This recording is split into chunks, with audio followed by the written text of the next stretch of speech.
अस्सलाम वालेकुम जी तो दोस्तों, आज हम बहुत ही इम्पोर्टेंट टॉपिक के ऊपर बात करने वाले हैं। जैसे ही सर्दियां स्टार्ट होती हैं तो हर बंदा ये चाहता है कि वो चलगोज़े का इस्तेमाल करे, लेकिन जब हम रेट्स की बात करते हैं तो चलगोज़े के रेट बहुत ज़्यादा हैं। अगर हम मूंगफली की बात करें तो वो एक नॉर्मल रेंज में हर बंदा अफोर्ड कर सकता है। तो क्यों ना हो कि आज हम दोनों का कंपैरिजन कर लेते हैं और हम देख लेते हैं कि कौन सी चीज़ ज़्यादा बेनिफिशियल है और कौन सी चीज़ कम बेनिफिशियल है। लेकिन जब आप इसकी ग़ज़ाइयत के बारे में देखेंगे तो दोनों में तकरीबन एक जैसी ग़ज़ाइयत होती है, तो फिर हम कम रेट वाली चीज़ क्यों ना ख़रीदें और हर कोई इससे फ़ायदा क्यों ना उठाए।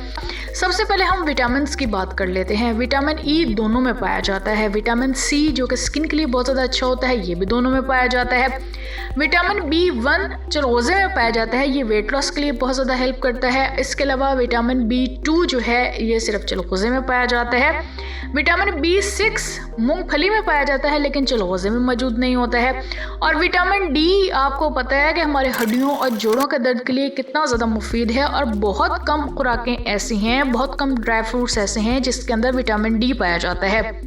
विटामिन डी के लिए हमें महंगे महंगे सप्लीमेंट्स यूज़ करने पड़ते हैं या फिर हमें फ़िश का इस्तेमाल करना पड़ता है। तो मूंगफली एक सस्ता तरीन ज़रिया है, आप विटामिन डी की कमी को पूरा कर सकते हैं और जोड़ों के दर्द से भी आप निजात हासिल कर सकते हैं। तो इस केस में अगर हम देखें तो हम मूंगफली का इस्तेमाल कर सकते हैं। इसके बाद हम मिनरल्स का कंपैरिजन कर लेते हैं कि दोनों के अंदर कौन कौन से मिनरल्स पाए जाते हैं। तो पोटेशियम जो होता है वो दोनों में मौजूद होता है, मैग्नीशियम भी दोनों में अवेलेबल होता है, कैल्शियम जो हड्डियों की मजबूती के लिए बहुत ज़्यादा मुफीद होता है, ये भी दोनों में वफर मिकदार में पाया जाता है।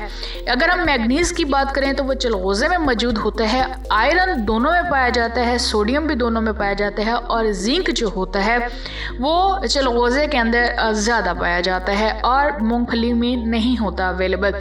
तो इस हिसाब से अगर आप देखें तो इसमें भी इतना ज़्यादा कोई डिफरेंस नहीं है। आप मूंगफली से सेम अफादियत हासिल कर सकते हैं जो कि चलगोज़े के अंदर मौजूद होती है। परसेंटेज में थोड़ा बहुत डिफरेंस हो सकता है, बट ग़ज़ाइयत में कोई इतना ज़्यादा फ़र्क नहीं है सिवाय इसके टेस्ट के।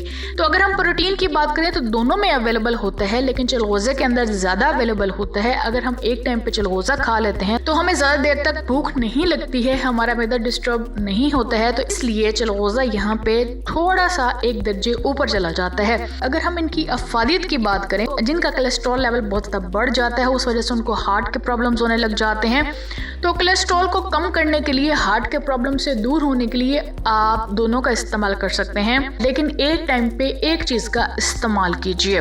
इसके अलावा अगर हम बात करें तो चलगोज़े के अंदर एंटी फंगल प्रॉपर्टीज़ पाई जाती हैं। अगर हमारा इम्यून सिस्टम इतना ज़्यादा अच्छा नहीं है तो चलगोज़ा उसके लिए बहुत ज़्यादा हेल्प करता है, क्योंकि जो फ्लू होता है वो एलर्जी ही होती है। जब हमारा इम्यूनिटी लेवल अच्छा होगा तो एलर्जी हमें इतनी जल्दी अटैक नहीं करेगी। तो अगर आप देखें तो दोनों की अफादियत, दोनों के विटामिन और मिनरल्स और प्रोटीन्स तकरीबन सेम हैं। तो अगर आप अफोर्ड कर सकते हैं तो आप चलगोज़े का इस्तेमाल कीजिए, हम आपको बिल्कुल भी मना नहीं करें।